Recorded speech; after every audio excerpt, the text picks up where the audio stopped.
এই গোটা জেলার শ্রমিক আন্দোলনকে, মেহনতি মানুষের আন্দোলনকে, মজুরদের আন্দোলনকে আরো সহজ কথায় বললে, যারা গতরের যথাযথ দামের জন্য লড়াই করছেন, তাদের আন্দোলনের যে নেতৃত্বরা আছেন, যে সহযোদ্ধারা আছেন, তারা যারা উপস্থিত হয়েছেন, আপনাদের সবাইকে আমার সম্মান, আমার প্রণাম, লাল সেলাম। আমি একটু আগে শুনলাম যে এই পৌরসভাটাতে নাকি আগের মাসে প্রশাসক বসিয়ে দিয়েছে, সত্যি? তারপরে শুনলাম যে নাকি বলছে যে এত অযোগ্য 21টা ওয়ার্ডের কাউন্সিলর, যে তারা নাকি পৌরসভাটা চালাতে পারলো না বলে নাকি উপর থেকে এসে প্রশাসক বসিয়ে দিয়েছে। এটাই সত্যি? বললো পৌরসভার কাজ কি? বললো মশা মারা। বললো ওইটুকুও পারলো না? বলছেন না। বললো আর কি কাজ আছে? বললো জমা জল ফেলে বের করে দেওয়া। বলছে ওইটুকুই? বলছেন না, তাও পারলো না। তখন আপনাদেরই আমাদেরই এখানকার শ্রমিক নেতা, আমাদের প্রাক্তন ছাত্র নেতা, সে বললো যে কি করে পারবে বলো? সকাল 7টায় যদি বুথ লুট হয়ে যায়, আর কাউন্সিলররা যদি লুটের কাউন্সিলর হয়, তো তারা কখনো মানুষের উন্নয়নের কাজ করতে পারে না। लूटेर सरकार चलছে, चाहे वो इस पश्चिम बंगाल में हो या पूरा देश भर में हो, लूटेर सरकार लूटे। अरे लूटेर सरकार যদি না চলতো তাহলে কি মমতা ব্যানার্জি কোমরে আঁচল বেঁধে নিয়ে প্রতীক জনকে বাঁচাতে চলে যেত? বেরিয়ে এলো, বলছে সবুজ ফাইল নিয়ে বেরিয়ে এলাম। বেরিয়ে তো এলেন, মাইকটা কি বেঁধেছিল গো? আমাদের তো এখানে মাইক বাঁধার জন্য ডেকোরেটরকে বলতে হয়েছে। আর এই শুনে পার্থ আর ওই একটা মুখপত্র আছে, ওর নাম আমি নিই না, ওরা দুজনে কান্নাকাটি করছে। আমাদের বেহালার কমরেডরা, কলকাতার কমরেডরা ওদের কাছে গেছেনি, বলছে কাঁদছো কেন? বলছে দেখো এত লুট করলাম, এত চুরি করলাম, এত টাকা পাঠালাম, কিন্তু আমাকে যখন এটি ধরলো, দিদি কিন্তু আমার ফোন ধরলো না, আর ওর বাড়িতে শুধু হেঁটে গেছে, দিদি চলে গেল কোমরে আঁচল বেঁধে। কে চালাচ্ছে সরকারটা? যারা সকাল 7টার সময় এখানকার ভোট লুট করেছিলেন, তাদেরকে জিজ্ঞেস করছি, তৃণমূলের কর্মীদেরকে, কে আপনাদের তৃণমূল কংগ্রেস চালাচ্ছে সরকারটাকে? বুকে হাত দিয়ে বলুন তো, তৃণমূল কংগ্রেস পার্টিটা এই রাজ্যের সরকারটাকে চালাচ্ছে? না, চালাচ্ছে না। এই সরকারটাকে আইপ্যাক চালাচ্ছে, একটা মুনাফাখোর কোম্পানি, যার শুধুমাত্র একটাই দরকার, একটাই উদ্দেশ্য, যে লুট করা। আমরা এতদিন বলেছি, কমরেড অনাদি সাহু আমাদের শ্রমিক আন্দোলনের নেতা, আমাদের রাজ্যের প্রাক্তন মন্ত্রী, আমাদের এই দেশের শ্রমিক আন্দোলনের নেতা, উনি বলবেন আমাদের এই চলার পথে শ্রমিকদেরকে আরো বেশি ঐক্যবদ্ধ করে আমাদের এই সব শ্রমিকের গতরের দাম, ঘামের দামের দাবিতে যে লড়াই, সেই লড়াইয়ের পক্ষে আমাদেরকে মাঠে নেমে, বুথে নেমে, পাড়ায় গিয়ে সেক্টর ওয়াইজ শ্রমিকদেরকে ঐক্যবদ্ধ করার জন্য, ইউনাইটেড করার জন্য আমরা তার কথা শুনবো, এবং এই গোটা জেলাতে, আগামী দিনে গোটা রাজ্যে আমরা সেই পথেই এগিয়ে যাব। তারই শপথ গ্রহণ করতে আমরা আমাদের এই 10ম জেলা সম্মেলনের প্রকাশ্য সমাবেশে উপস্থিত হয়েছি।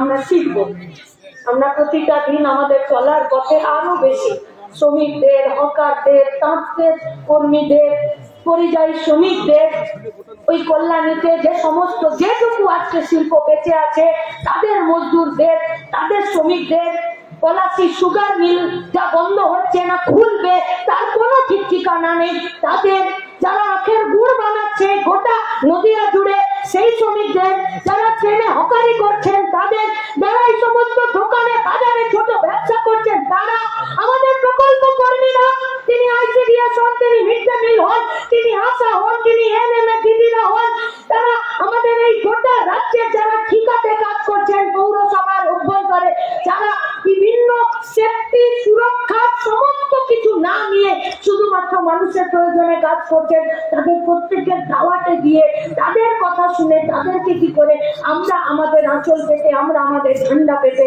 আমরা আমাদের সংগঠনের মধ্যে নিয়ে আসতে পারি, যাতে গোটা রাজ্যটাকে আমরা সঠিক পরিবেশে সঠিকভাবে পরিচালনা করতে পারি, তার কথা আমরা কমরেড অনাদি সাহুর কাছে শুনবো, শিখবো।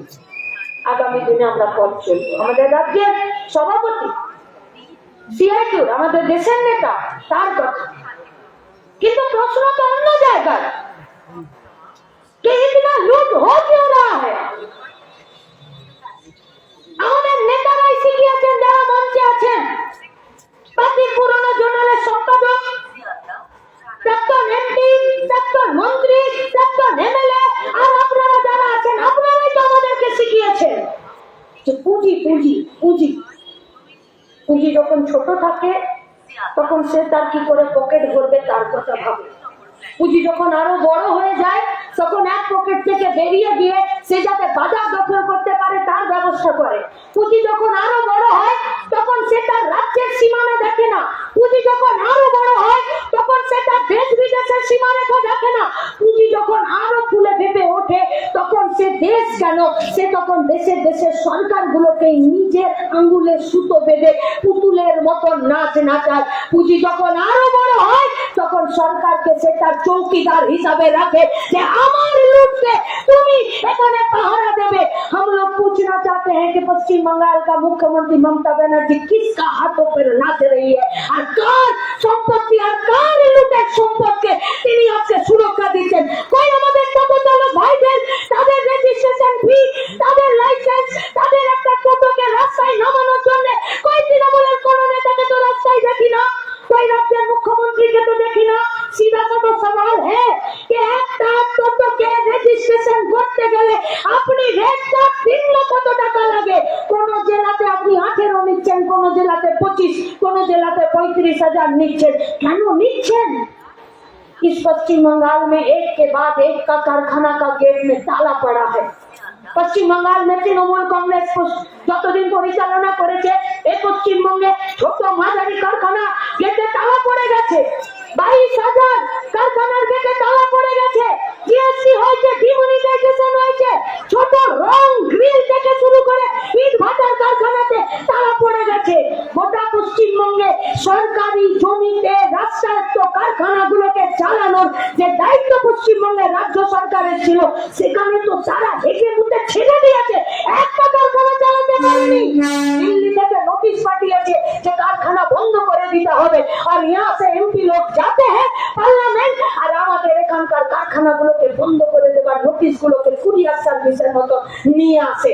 আর যখন ওখানে বিল পেশ হয়, সেই বিলের উপরে যখন সেখানে আর্গুমেন্ট হয়, বিলগুলো যখন আইনে পরিণত হয়, তখন এই পশ্চিমবঙ্গের তৃণমূল কংগ্রেসের এমপিরা তারা কি করে বলে আমরা তখন পার্লামেন্টের বাথরুমে পেচ্ছাপ করি, হিসি করতে যায়। একটার পর একটা পার্লামেন্টে জনবিরোধী নীতি বিল আইনে পরিণত হয়েছে, चाहे वो किसान का कानून हो, चाहे वो श्रम कोड बिल हो। अरे क्या है इस श्रम कोड बिल में? 8 घंटा एक मजदूर काम करते थे, आज के वही मजदूर के 8 घंटा परिवर्ते 12-16 घंटा काज करते হবে। अरे पार्लियामेंट में जितना दिन लाल झंडे का सिपाही एमपी बनकर गया था, किसी माई का लाल का हिम्मत नहीं था कोनो मजदूर के 8 घंटा परिवर्ते 12 घंटा काज कराবে। আর তোমরা পশ্চিমবঙ্গ থেকে তৃণমূল কংগ্রেসের এমপিদেরকে পাঠালে, যখন এই সমকট বিলটা যখন আইনে পরিণত হচ্ছিল তখন এরা বললো যে পশ্চিমবঙ্গে দিদিমণি অনেক পায়খানা পেচ্ছাপ করার জায়গা উদ্বোধন করেছে, আমরা এখানে সেটিং এ চলি বলে যখন বিল পাস হয় আইনে পরিণত হয় তখন আমরা বাথরুমে চলে যাই। পশ্চিমবঙ্গে বাথরুমের অভাব আছে গো। এত খরচ করে তোমরা দিল্লিতে ওই জন্য যাও, তোমাদেরকে কেন পাঠানো হয়? তোমাদেরকে পাঠানো হয় যে পশ্চিমবঙ্গের কলকারখানাগুলো যখন বন্ধ হয়ে গেছে, এই পশ্চিমবঙ্গের স্কুলে কলেজে চাকরিতে যখন দুর্নীতি আছে, তখন আমাদের রাজ্যের ছেলেপুলেগুলো যখন বাইরের রাজ্যে পরিযায়ী শ্রমিক হিসাবে কাজ করতে যাচ্ছে, তারা যাতে মার খেয়ে মরে না আসে, তারা যাতে বাংলা বলার জন্য আক্রান্ত না হয়, তাদের আধার কার্ড দেখে দেখে স্টেশনে ঠান্ডায় কম্বল মুড়ি দিয়ে যখন প্ল্যাটফর্মে পড়ে রাজ্যের কিছু মাথা খারাপ ধর্ম বিদ্বেষী, জাতি বিদ্বেষী, ভাষা বিদ্বেষী আরএসএসের গোয়াল ঘরের দ্বারা যারা শিক্ষিত হয় তারা যাতে তাদেরকে লাঠি না মারে। আমাদের বাড়ির আমাদের রাজ্যের ছেলে মেয়েগুলো যখন সেখানে 10,000, 20,000, 15,000 করে টাকা ইনকাম করে আর ওখানে 5,000 রেখে আর এ রাজ্যের মাটিতে 10-12,000 টাকা পাঠিয়ে দেয়, उसी पैसे से हम लोगों का बाजार चलता है। পরিযায়ী শ্রমিক যে টাকা রোজগার করে সে তার বাড়িতে মায়ের হাতে, বউয়ের হাতে, বাপের হাতে যে টাকা পাঠায়, ওরা মাটি খুঁড়ে টাকাটা পুঁতে রাখে না। ওরা ওই টাকাটা দিয়ে বাজারে চাল, ডাল, তেল, আটা কিনতে যায়। ওরা সেই টাকাটা দিয়ে ওষুধ কিনতে যায়। ওরা সেই টাকাটা দিয়ে নিজের মোবাইলে রিচার্জ করে। ওরা সেই টাকাটা দিয়ে পশ্চিমবঙ্গের বাড়িতে বসে নিজেদের প্রত্যেক দিনের জীবনে প্রয়োজনীয় জিনিসগুলো কেনার জন্য সেই টাকাটাই বাজারে খরচ করে। मतलब परिजाई मजदूर का, प्रवासी मजदूर का पैसा से ही पश्चिम बंगाल के बाजार में आज जान है। কিন্তু পরিযায়ী শ্রমিকদের প্রতি রাজ্যের সরকারের কোনো দায়বদ্ধতা নেই। আছে শিল্প পশ্চিমবঙ্গে, ছোট কলকারখানা আছে। 94 সাল থেকে ধারাবাহিক লড়াই পশ্চিমবঙ্গের মাটিতে। কমরেড জ্যোতি বসু পশ্চিমবঙ্গের মুখ্যমন্ত্রী, তাদের নেতৃত্বে, শ্রমিকদের নেতৃত্বে পশ্চিমবঙ্গে শিল্প করতে হবে। ধান, চাল, আলু, মাছ এসব উৎপাদনে আমরা 1 নম্বরে হয়েছি। তৃণমূল মুখ বাঁকিয়ে বলছে তোমরা ধান, চাল, মাছ, তেল উৎপাদনে 1 নম্বর হলে তো কি আছে, আমি তো চুরিতে 1 নম্বরে হয়েছি। তোমার চাল আর আমি চাল চুরিতে 1 নম্বর। ফার্স্ট প্রাইজ পেয়েছে যদি প্রিয় বললি গঙ্গা রোডে চলে যান, পেয়ে যাবেন বাড়ি, পেয়ে যাবেন বাড়ি। মানুষের পকেটে টাকা এসেছে। গোটা পশ্চিমবঙ্গের বাজারে 60,000 কোটি টাকার মানুষের কেনার ক্ষমতা তৈরি হয়েছে। তবে গিয়ে পশ্চিমবঙ্গে যে সমস্ত কারখানাগুলো ছিল তার জাতীয়করণ করার জন্য দিল্লির সঙ্গে লড়েছে। আর পশ্চিমবঙ্গে তৃণমূল কংগ্রেসের সরকারটা বলুক পশ্চিমবঙ্গের শিল্প নীতির জন্য, পশ্চিমবঙ্গের কর্মনীতির জন্য, পশ্চিমবঙ্গের যুব নীতির জন্য, পশ্চিমবঙ্গের শ্রমিকদের নীতির জন্য কোন একটা ব্লুপ্রিন্ট আছে যে ব্লুপ্রিন্টটা আমরা দেখবো। আচ্ছা, পশ্চিমবঙ্গের তৃণমূল কংগ্রেসকে ছেড়ে দিন, পশ্চিমবঙ্গের তৃণমূল কংগ্রেসের কর্মীদের কাছে আমরা প্রশ্ন করছি, চাকদাতে আমাদের পিঠে অনেক তোমাদের মারের দাগ আছে। চাকদাতে তোমাদের মারে আমাদের অনেক বাড়ি ভেঙেছে। চাকদাতে তোমাদের দেওয়া কেস এখনো আমরা কোর্টে লড়ছি। চাকদাতে তোমরা পুলিশকে পকেটে করে নিয়ে আমাদের নামে অনেক মিথ্যে মামলা দিয়েছে, আমাদেরকে এলাকা ছাড়া করেছে। দাগগুলো শুকিয়ে গেছে কিন্তু দাগগুলো চলে যায়নি। সুদে আসলে ফেরত দেবার জন্য লাল ঝান্ডা তৈরি হচ্ছে। কিন্তু সেদিন তোমাদের কি হবে? কি হবে তোমাদের? কেন লুট করলে? আর লুট করেছো, বেশ করেছো। হিন্দি ফিল্ম का डायलॉग था, मेरे जी को भाया मैंने कुत्ता काट के खाया। তৃণমূলের কর্মীদের ইচ্ছে হয়েছিল পিটিয়েছে, নেতারা বলেছিল পিটিয়েছে। কিন্তু ভাই তোমাদের কাছে আমাদের প্রশ্ন, তোমাদের সরকারটা তোমাদের দিদি চালাচ্ছে তো? তোমাদের সরকারটা তোমাদের যুবরাজ চালাচ্ছে তো? সেহেনশা কা পাতা নেই, 2 পর যুবরাজ এসেছে। এর বেশি বলতে কিছু চায় না। বড়রা শিখিয়েছে কারো পৈতৃক বাকি আর যা যা আছে খানদান নিয়ে কথা বলছি। আপনারা চালাচ্ছেন তো? কি বললো ববি হাকিম? বললো আইপ্যাক থেকে ফোন এসেছিল, বলছে নাকি টিকিট পেতে গেলে পয়সা দিলেই তৃণমূলের টিকিট পাওয়া যায়। আমি বলছি না। কি বললো মদন মিত্র? বললো আইপ্যাক থেকে ফোন আসছে, বলছে বুথ সভাপতি হতে চাও তৃণমূলের, আইপ্যাকের সঙ্গে যোগাযোগ করো, সেখানেও পয়সা দিলে বুথ সভাপতি হয়ে যাবে। তার মানে যে সিপিএম কে, যে লাল ঝান্ডাকে, যে শ্রমিক আন্দোলনের নেতাদেরকে, ছাত্র যুবদেরকে যারা পেটালো, যারা মারলো, যারা তৃণমূলকে আনলো, তারা যদি আইপ্যাককে পয়সা না দিতে পারে ও বুথ সভাপতি যুক্তি আরো জুটবেন। জুটবেন। আইপ্যাককে পয়সা না দিতে পারলে ক্যান্ডিডেটের টিকিটও জুটবে না। তাই ভাবি রোগা মোটা কান কাটা হাত কাটা গুলো এত কি করে টিকিট পেয়ে যায়? টিকিট তো আইপ্যাকে দেয়। পশ্চিমবঙ্গের তৃণমূল কংগ্রেস সরকারের পার্টি তো দেয় নাকি? না দেয়। কেন চালাচ্ছে? নেতারা শিখিয়েছে যে যখন কোন একটা পার্টি সরকারে আসে তখন তাদের কাছে অনেক দালালরা, ঠিকাদাররা, কারখানার মালিকরা ঘুরঘুর করে। নীতি আদর্শের সঙ্গে আপোষ না করে তাদের সঙ্গে কথা বলতে হয়। তো আমরা বললাম যে তাহলে তৃণমূল কংগ্রেস কোন নীতি আদর্শের কথা বলছে গো? তৃণমূল কংগ্রেস আর নীতি আদর্শ এই দুটো একসাথে কথা বলাই যায় না। এই দুটো দু মেরুতে, তৃণমূল কংগ্রেস একদিকে আর নীতি আদর্শ একদিকে, কি হবে? বললো কুছ পাতা নেই। তাহলে নীতি আদর্শের কি হবে? বললো নীতি আদর্শ তো কর্পোরেট চালাচ্ছে, লুট চলছে, লুট, সব দিক থেকে লুট চলছে। কে নেতা হবে, কে মন্ত্রী হবে, কে কি করবে, কেউ ঠিক করে, এরা ঠিক করে। इस पश्चिम बंगाल में सबका बात होता है, যে হবে সে টাকা পাবে, যে মরবে সে টাকা পাবে, गाधा प्रकल्प আছে সে টাকা পাবে, यहाँ तक चुल्लू पीकर मरने वालों को भी पैसा मिलता है।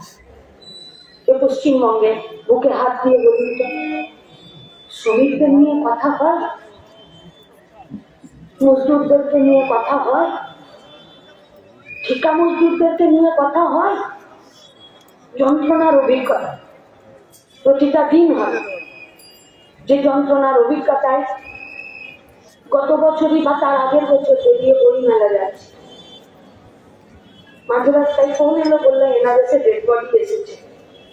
এলাকার লোকরা ফোন করলেন, একবার আসতে পারবেন? কে না, বললো যে দেখো এই দুটো শ্রমিক মরেছে, তো কিছু ওয়েলফেয়ার বোর্ড থেকে না এদের কিছু টাকা পয়সা পাওয়া যেতে পারে। বললো কি করতে হবে? বললো একটু ডাক্তারকে বলে দাও না, পোস্টমর্টম রিপোর্টে লিখে দেবে যে এরা ড্রেন পরিষ্কার করার জন্য, কলকাতার বুকে ড্রেন পরিষ্কার করার জন্য কি কি বলে ওটাকে, সেই বড় ম্যান হলে ঢুকে নোংরা পরিষ্কার করছিল। বললাম এক্ষুনি বলছি, পোস্টমর্টমের ডাক্তারবাবুদেরকে ফোন করলাম যে ডাক্তারবাবু পোস্টমর্টম করবেন, একটু লিখে দিন না যে এরা ওই ম্যান হলে ঢুকে করেছে। বললো দেখো আমি তো শরীরটার পোস্টমর্টম করবো, আমি তোর কাজের পোস্টমর্টম করবো না। ও কিসে মরেছে আমি সেইটুকু বলে দিতে পারবো, কিন্তু ওর কি পরিচয় সেটা ডাক্তারের লেখার কথা নয়। আমি বলবো যে আমার কাছে ডেড বডিটা এসেছে, আমি পোস্টমর্টম করেছি, আমি দেখবো যে ও একটা নোংরা আবর্জনাতে পড়ে গ্যাসে দমবন্ধ হয়ে মরে গেছে, আমি শুধু এইটুকু লিখতে পারি। বলে তাহলে কি করা যাবে? বললো তোমরা কাজ করো না, ওকে যে ডেড বডিটা নিয়ে এসেছে তাদেরকে বলো না কারা ওকে ওই ম্যানহোল থেকে তুলেছে। চলে গেলাম তার কাছে, সে একটা ঠিকাদার, যেই ওই ছেলের দিনতে মারা গেছে সেই ঠিকাদার সম্পদ দিয়েছে, নেই ঠিকাদার, করতো কোথায় কাজ? এরকমই পৌরসভা কর্পোরেশনের আন্ডার যে ঠিকাতে লোক নিয়োগ করেছে সেই ঠিকাদার পালিয়ে গেছে। যাকে নামিয়েছিল বিনা সেফটিতে, বিনা হ্যান্ড গ্লাভসে, বিনা মাস্কে, কোনো সেফটি সিকিউরিটি নেই, নামিয়ে দিয়েছিল, সেই ছেলে তিনখানা মরে গেছে। কলকাতা কর্পোরেশনে যখন তার পরিবার চিঠিপাঠ হচ্ছে, এটা কলকাতা কর্পোরেশন হতে পারে, এটা রেল হতে পারে, এটা বিএসএনএল হতে পারে, এটা আমি যেখানে থাকি সেখানকার কলিয়ারি হতে পারে, কাঁচরাপাড়া হতে পারে, কল্যাণীর কোনো একটা ছোট ইঞ্জিনিয়ারিং কারখানা হতে পারে, সেখানকার হতে পারে। সে জানেই না আমার এখানে কোন শ্রমিক কাজ করছে বিনা সেফটিতে, জানে সব ঠিকাদার। কার্ড আছে, পিএফ আছে, পেনশন আছে, নেই, কে এসে হানা দেবে এদের কাছে? লেবার কমিশনের কাছে গেলে লেবার কমিশন তো মুখ টেবিল থেকে মাথায় উপরে তোলে না। কি কাজ করবে লেবার কমিশন? যত এখানে টেবিল আছে, যত চেয়ার আছে, সব টেবিলকে চেয়ারকে নিজেরা তাদের ফাইলের নিচে চাপা রেখেছে। সব কটা দুর্নীতির একটা হাতুর ঘর হয়েছে। আমরা বালু মাফিয়ার কথা শুনেছি, আমরা পাথর মাফিয়ার কথা শুনেছি, সরকারি ভাইপো কয়লা মাফিয়ার কথা শুনেছি, চাল বিক্রি করা জ্যোতিপ্রিয়র কথা শুনেছি, চাকরি বিক্রি করা পাথর কথা শুনেছি, গরু পাচার করা বীরের মতন বাঘের মতন অনুব্রতর কথা শুনেছি, পাথর বিক্রি করা মাফিয়ার কথা শুনেছেন? কম পয়সা লেবার সাপ্লাই করা মাফিয়ার কথা শুনেছেন? কম পয়সায় কতর বেচে দেওয়ার জন্য ঠিকার কথা শুনেছেন? কম পয়সায় গতর বেচে দেওয়ার, যার আজকের ঠিকানা নেই, যার কালকের ঠিকানা নেই, যার পিরিয়ড নেই, যার পেনশন নেই, যার ভবিষ্যৎ নেই, যে মরে গেলে তার পরিবারের কি হবে, তার গতর বেচে দেওয়ার জন্য পশ্চিমবঙ্গে মাফিয়া রাজ তৈরি হয়েছে। মাফিয়ারা হাসছে, শ্রমিকরা মরছে। এ পশ্চিমবঙ্গে মাফিয়া রাজ চালাচ্ছে। ছিল আইন আমাদের। আমি ছোট দোকানে কাজ করি, আমাকে পিএফ দিতে হবে, আমাকে পেনশন দিতে হবে, আমার একটা কার্ড থাকবে, আমি শ্রমিক, আমাকে রেকগনাইজ করবে। আমি হোটেলে কাজ করি, আমি রেস্তোরাঁয় কাজ করি, আমার একটি সুরক্ষা থাকবে। আমি ঠিকাতে কাজ করি, আমার তার একটি কাজ থাকবে। सरकारी जाएगा बंद हो जाते दिन दिन। क्यों? क्योंकि दिल्ली में जो सरकार बैठे हैं उसका नाम बीजेपी है और वो नागपुर से परिचालित होते हैं। उसका बस एक ही नारा है, एक देश, एक धर्म, एक नीति, एक कानून, एक वोट, एक भाषा।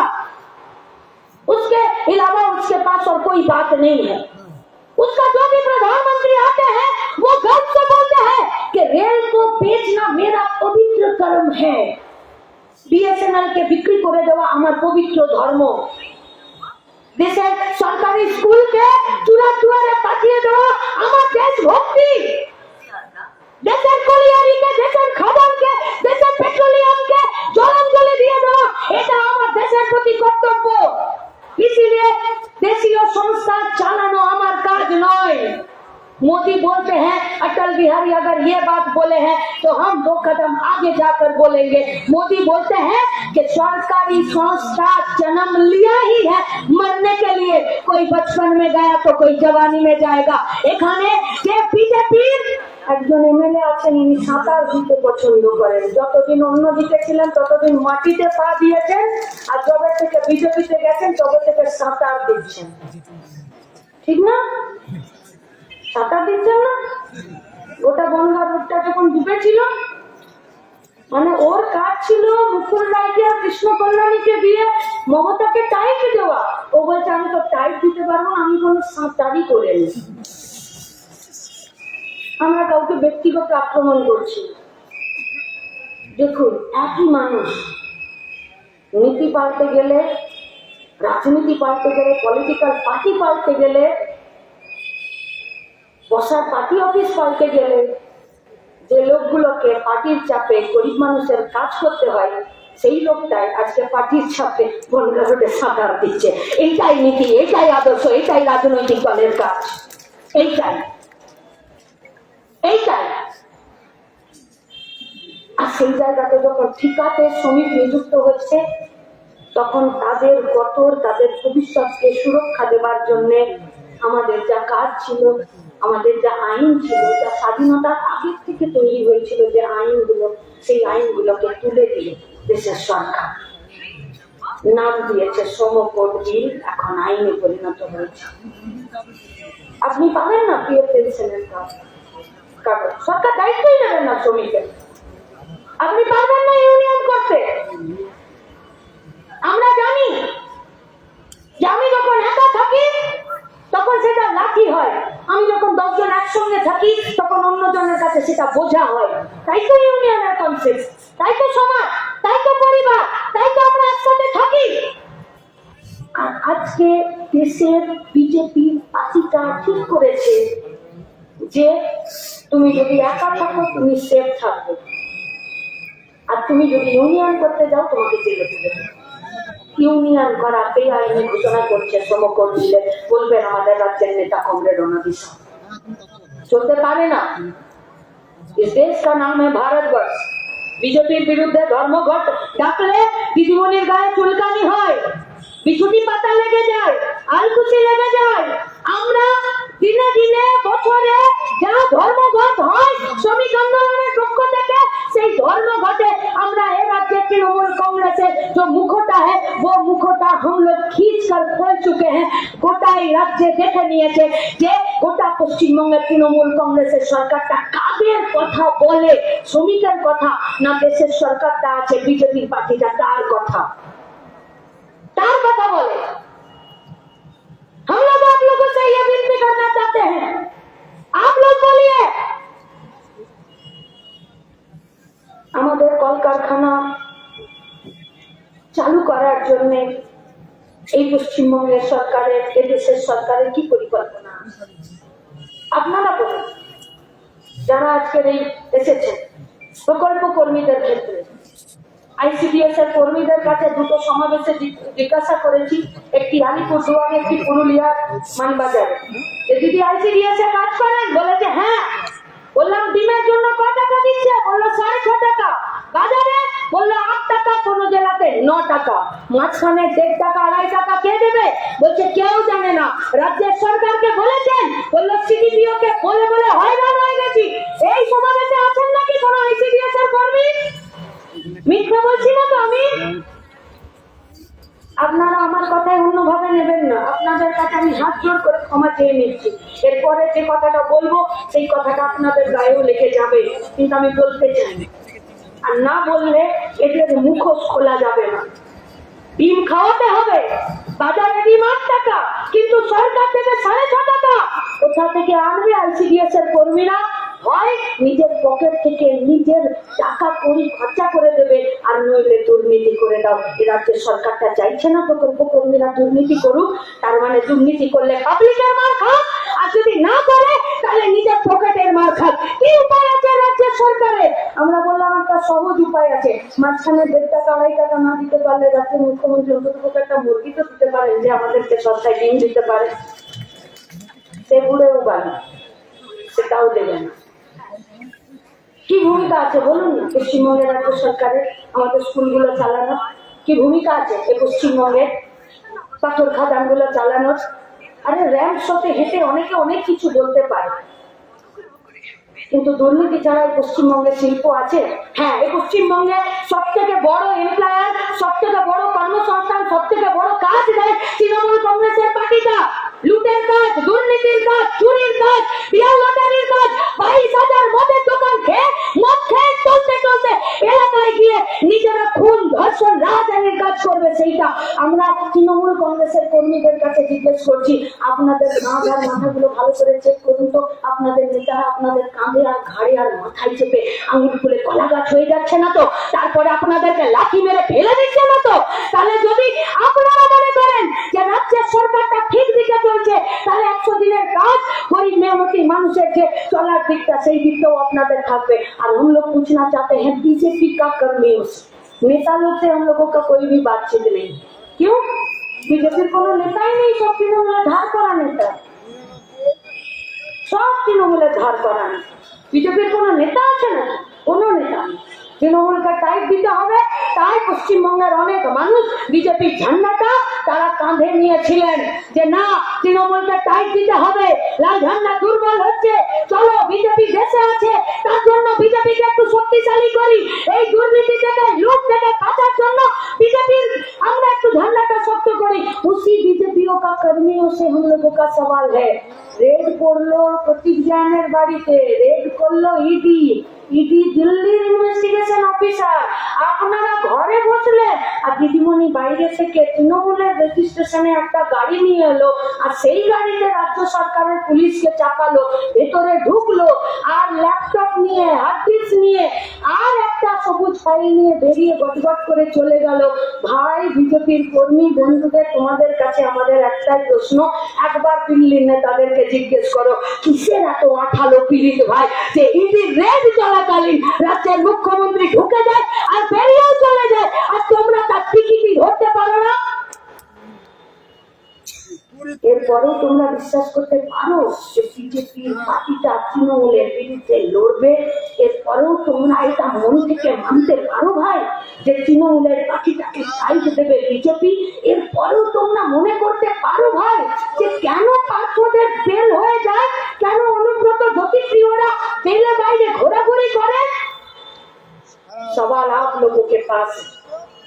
দুর্নীতির শেকড় মাটির অনেক নিচে চলে গেছে। এই দুর্নীতির শিকড় পশ্চিমবঙ্গে 34টা বছর লাল ঝান্ডার পার্টি নামতে দেয়নি।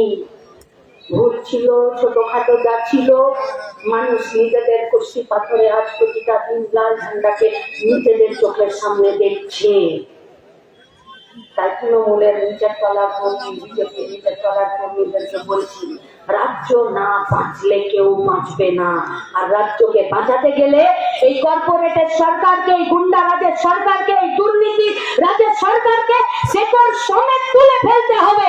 আর শেকড় সমেত এই সরকারটাকে যদি কেউ তুলে ফেলতে পারে, তা হলো মজদুর, তা হলো মজদুররা, তা হলো শ্রমিকরা, তা হলো যারা গায়ে গতরে খাটে তারা, যারা নিজেদের ঘাম দিয়ে নিজেদের পরিবার প্রতিপালন করে তারা। আর তাদেরকেই আমরা সংগঠিত করতে নেমেছি। আমাদের শ্রমিক আন্দোলনের সম্মেলনগুলোতে নেতা নির্বাচিত হবে, কমিটি নির্বাচিত হবে। ভবিষ্যতের রাজনীতিতে শ্রমিকরা নিজেদের হকের কথা, হকের কথা নিজেরা নিজেদের মাটিতে দাঁড়িয়ে বলবে। তাই যারা বদর খাটায় তাদেরকে ঐক্যবদ্ধ করার আন্দোলনে আপনাদের সবাইকে সামিল হওয়ার আহ্বান জানিয়ে কমরেড রণাদি সাহুর কাছে আগামী দিনের পথ চলা শোনার আবেদন করে আমি আমার কথা শেষ করছি। ইনকালাব জিন্দাবাদ, লাল ঝান্ডা জিন্দাবাদ, তুমি আর মজদুর এক হও।